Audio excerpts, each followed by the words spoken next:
Never miss an episode of The Five. That's it for us, as I said earlier, a special report. But now. The top Republican in Congress says he can no longer defend Donald Trump. Meantime, the RNC just said it's standing by the GOP nominee. We'll have a reaction to an incredible political weekend. This is Special Report.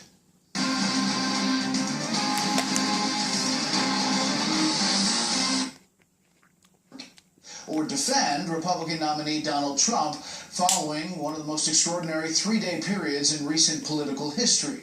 Last night, Trump tried to pull his campaign out of what many called a self-induced death spiral against a wounded Hillary Clinton, who today is dealing with the leaking of even more secret emails. We have Fox team coverage tonight. Jennifer Griffin is with the Clinton campaign as the nominee makes appearances in Michigan and Ohio. But we begin with chief political correspondent Carl Cameron traveling with the Trump team in Pennsylvania. Good evening, Carl.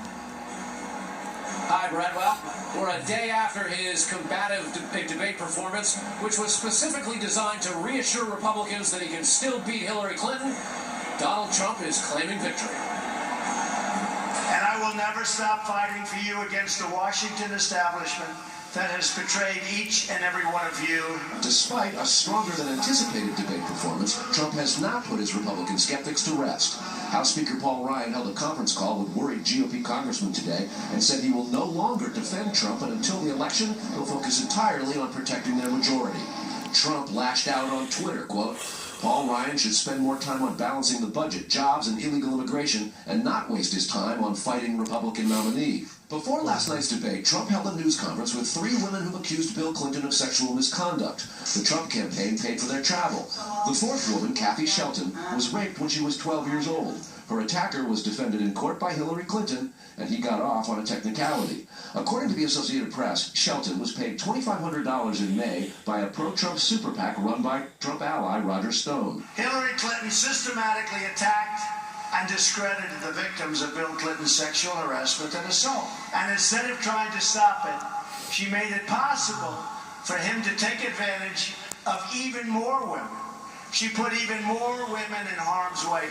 The debate's first question was about Trump's boasting on tape 11 years ago that as a star he often kissed and groped women without consent. I'm very embarrassed by it. I hate it, but it's locker room talk, and it's one of those things. I will knock the hell out of ISIS. If you look at Bill Clinton, far worse, minor words, and his was action. The billionaire businessman admitted for the first time publicly that by writing off huge business losses, he has avoided paying federal income taxes. Did you use that $960 million loss to avoid paying personal federal income taxes? Of course I do. Of course I do. Trump also admitted last night that his controversial call last year for a Muslim ban is no longer. The Muslim ban is something that in some form has morphed into a extreme vetting from certain areas of the world. Running mate Mike Pence, who denounced Trump's vulgar talk about women and canceled campaign events in recent days, was back on the Trump train today, hailing Trump's performance. I'm proud to stand with Donald Trump. Republican National Committee officials before last night's debate said depending on Trump's performance and the polls this week, they could also begin to distance themselves from Trump.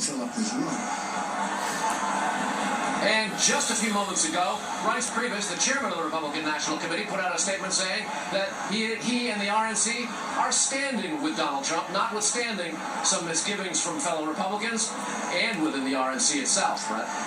Carl Cameron with the Trump campaign. Carl, thank you. Let's turn now to the day after with Hillary Clinton and her campaign. Fox News correspondent Jennifer Griffin has that story tonight from Columbus, Ohio. Good evening, Jennifer.